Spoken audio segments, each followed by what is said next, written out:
Hello friends.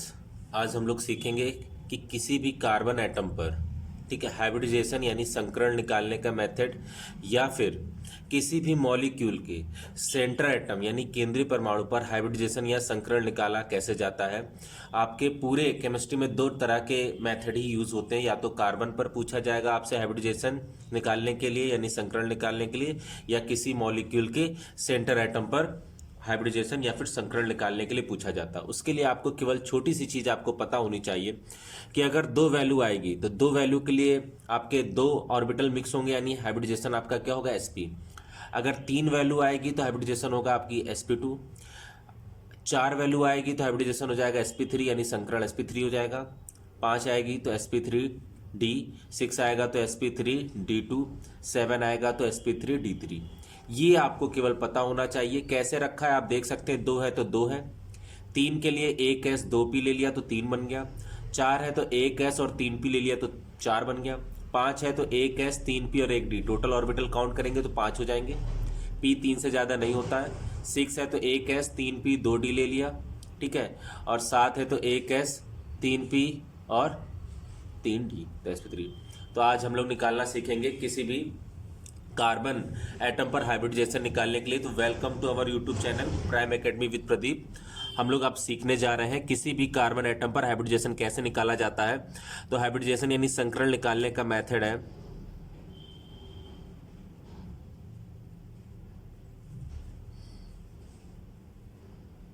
केवल आपको count करना है नंबर ऑफ सिग्मा बॉन्ड।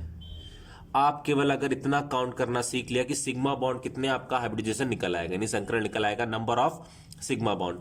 अगर सिग्मा बॉन्ड की वैल्यू एक है, दो है, तीन है, कैसे पता होगा? तो सिंगल बॉन्ड को आप याद रखिएगा, सिंगल बॉन्ड को हम लोग सिग्मा बॉन्ड कहते हैं। डबल बॉन्ड में एक सिग्मा और एक पाई होता है, एंड ट्रिपल बॉन्ड में एक सिग्मा दो पाई होते हैं। ठीक है, ये छोटी सी चीज़ आपको पता भी होगी कि सिंगल बॉन्ड में एक सिग्मा, डबल बॉन्ड में एक सिग्मा एक पाई, ट्रिपल बॉन्ड में एक सिग्मा एंड दो पाई। जैसे छोटा सा एग्जांपल है CH4। तो CH4 में कितने सिग्मा है? तो सबको पता है हाइड्रोजन सिंगल बॉन्ड बनाता है, और हाइड्रोजन सिंगल बॉन्ड बनाएगा तो कितने हाइड्रोजन है? चार। तो सिग्मा बॉन्ड कितने हो जाएंगे टोटल? चार। ठीक है, चार बना रहा है, चार हो जाएंगे। चार के लिए आप देख सकते हैं कौन सा हाइब्रिडाइजेशन है, sp3 हो गया। अगर आपको निकालना है CH2 डबल बॉन्ड CH2 में कार्बन पर कौन सा हाइब्रिडाइजेशन होगा, इस वाले कार्बन पर निकालना है। तो ध्यान से देखिए, इस कार्बन को हम कैसे ये लिख सकते हैं, या तो आप डायरेक्ट भी कर सकते हैं, अभी ओपन करके लिख दे रहे हैं हम। तो ध्यान से देखिए इस कार्बन को, इस कार्बन से टोटल कितने सिग्मा है? तो एक सिग्मा ये है आपका, एक सिग्मा ये है, और अभी आपको बताया डबल बॉन्ड में कितने सिग्मा बॉन्ड होते हैं? डबल बॉन्ड में एक सिग्मा होता है। तो ध्यान से देखिए इस कार्बन को एक सिग्मा, दो सिग्मा, और डबल बॉन्ड में भी एक सिग्मा होता है। तो टोटल सिग्मा कितने हो गए? तीन। तीन के लिए हाइब्रिडाइजेशन कौन सा हो जाएगा? आपको लिखा है sp2। ध्यान से यहाँ देखिए, एक दो तीन, तीन के लिए sp2। तो बहुत इजी मेथड है, आपको केवल सिग्मा बॉन्ड काउंट करना है, और सिग्मा बॉन्ड काउंट करते ही आपका एग्जाम्पल यानी आंसर आ जाएगा। एक और एग्जाम्पल देख लेते हैं हम लोग, CH ट्रिपल बॉन्ड CH। इस कार्बन पर आपको दिख रहा है ट्रिपल बॉन्ड है और एक हाइड्रोजन है, और आपको पता है हाइड्रोजन सिग्मा बॉन्ड बनाता है, तो एक सिग्मा आपको हाइड्रोजन से मिल जाएगा, और ट्रिपल बॉन्ड में एक सिग्मा होते हैं। देखिए ध्यान से, ट्रिपल बॉन्ड में एक सिग्मा होता है। तो टोटल सिग्मा कितने हो गए आपके? यहाँ पर ध्यान दीजिए, एक हाइड्रोजन से और ट्रिपल बॉन्ड में एक, तो टोटल सिग्मा हो गए आपके दो। तो दो के लिए आपका हाइब्रिडाइजेशन क्या आ जाएगा, यानी संकरण क्या आ जाएगा आपका? sp। एज इट इज आपको यहाँ भी दिखाई दे रहा है कि एक हाइड्रोजन ये है, और ट्रिपल बॉन्ड, ये जो ट्रिपल बॉन्ड है ये दोनों जगह, इस कार्बन से भी ट्रिपल बॉन्ड है, इस कार्बन से भी ट्रिपल बॉन्ड है। तो ये वाला जो सिग्मा है वो इस कार्बन के लिए भी काउंट होगा और इस कार्बन के लिए भी काउंट होगा। तो इस कार्बन से एक सिग्मा यहाँ ट्रिपल बॉन्ड से मिल जाएगा और एक सिग्मा हाइड्रोजन से, तो हाइब्रिडाइजेशन कौन सा आ जाएगा? sp। बहुत ही ईजी मेथड है, आप इसको कहीं भी किसी भी कार्बन चेन पे अप्लाई कर सकते हैं। जैसे एक कार्बन चेन मैंने ये लिख दी है, इसके ईच कार्बन पर आपसे हाइब्रिडाइजेशन पूछा जाएगा। आपका हर एग्जाम में हाइब्रिडाइजेशन के क्वेश्चंस आने ही आने हैं, ठीक है, कि कोई भी एग्जाम हो आपको हाइब्रिडाइजेशन जरूर निकालने के लिए पूछा जाता है। तो ध्यान से देखिए यहाँ पर तीन एच लगे हैं यानी 3 सिग्मा और 1 सिग्मा ये, तो टोटल सिग्मा 4 होगा। 4 के लिए हाइब्रिडाइजेशन कौन सा आ जाएगा? sp3। ध्यान से यहाँ देखिए, इस कार्बन को 1 सिग्मा, ये वाला 2 सिग्मा और डबल बॉन्ड में 1 सिग्मा, तो टोटल सिग्मा होगा 3। 3 के लिए हाइब्रिडाइजेशन आ जाएगा sp2। यहाँ आप देख सकते हैं जो नंबर आ रहा है नंबर के सामने आपको लिखा है। ध्यान से यहाँ देखिए 2 और 1 3, 3 के लिए sp2। यहाँ ध्यान से देखिए इस कार्बन को 3 हाइड्रोजन है और 1 सिग्मा ये है, तो 3 और 1 4, 4 के लिए क्या हो जाएगा? sp3। तो आप किसी भी कार्बन पर हाइब्रिडाइजेशन निकाल सकते हैं। ठीक है, अब हम लोग समझ लेते हैं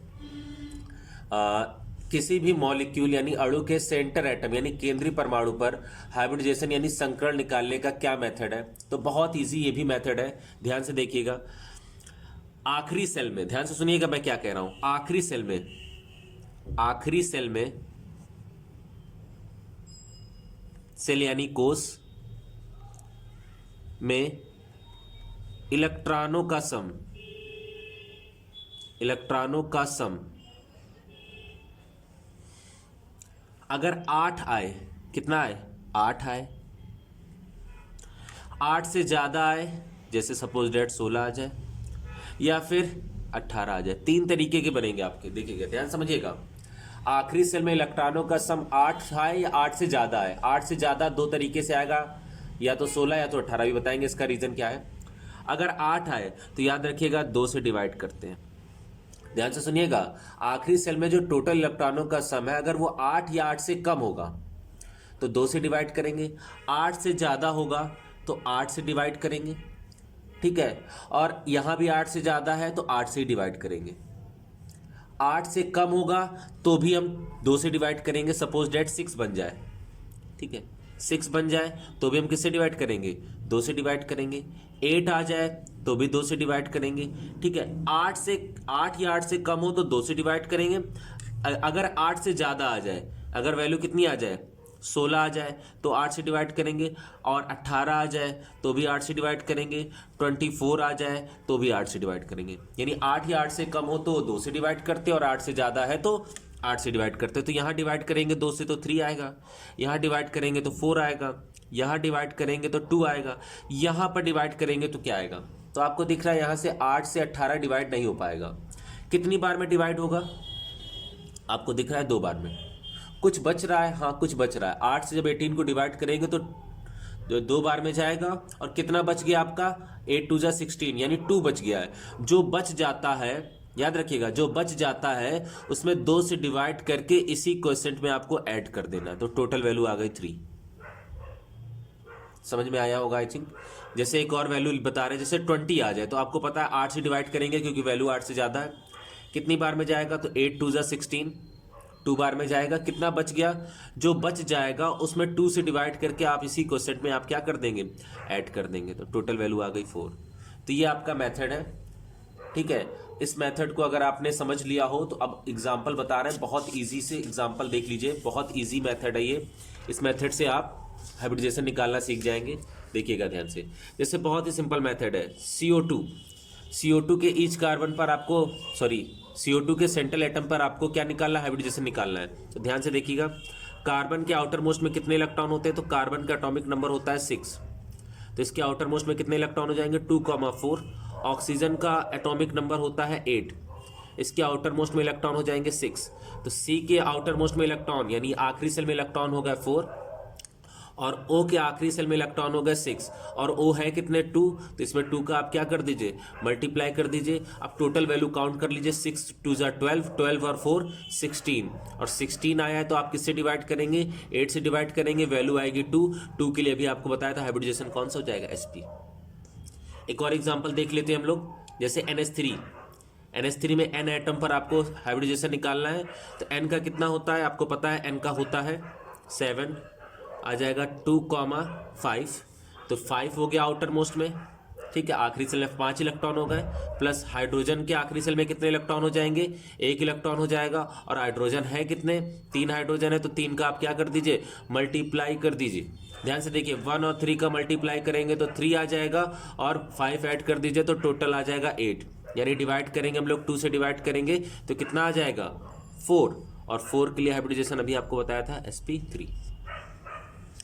अब अगर हम लोग बात कर ले SO2 की, तो SO2 में S का कितना होता है आपको पता है, S का होता है 16, तो इसके आउटर मोस्ट में कितने इलेक्ट्रॉन हो जाएंगे 2 8 6, तो यह हो जाएगा 6 प्लस O के आउटर मोस्ट में अभी आपको बताया था 6 और O है कितने 2, तो 2 का आप क्या कर दीजिए मल्टीप्लाई कर दीजिए, तो 6 2 जा 12, 12 और 6 करेंगे तो कितना हो जाएगा 18, डिवाइड कर दीजिए 8 से तो 2 बार में जाएगा, ठीक है। जो बच जाएगा बताया उसमें 2 से डिवाइड करके इसमें ऐड कर देंगे तो टोटल वैल्यू कितनी आ जाएगी 3 के लिए क्या हो जाएगा आपका sp2। एक और एग्जांपल देख लीजिए pCl5, तो P के आउटर मोस्ट में कितने इलेक्ट्रॉन होते हैं, तो P के आउटर मोस्ट में होते हैं 2 8 5 यानी 5, और Cl का होता है 17, इसके आउटर मोस्ट में कितने इलेक्ट्रॉन हो जाएंगे 7, तो P के आउटर मोस्ट में आ गया 5 इलेक्ट्रॉन प्लस Cl के आउटर मोस्ट में कितने इलेक्ट्रॉन हो जाएंगे 7 और Cl हैं कितने 5, तो टोटल काउंट करिए 7 5 35 और 5 40, डिवाइड कर दीजिए 8 से डिवाइड करेंगे 5 टाइम्स में जाएगा तो क्या आ जाएगा sp3d। तो ये आपका मेथड है, किसी भी मॉलिक्यूल पर आप क्या निकाल सकते हैं हाइब्रिडाइजेशन निकाल सकते हैं। अगर आपको ये ट्रिक अच्छी लगी हो तो लाइक और सब्सक्राइब जरूर कर दीजिएगा। Thank you very much.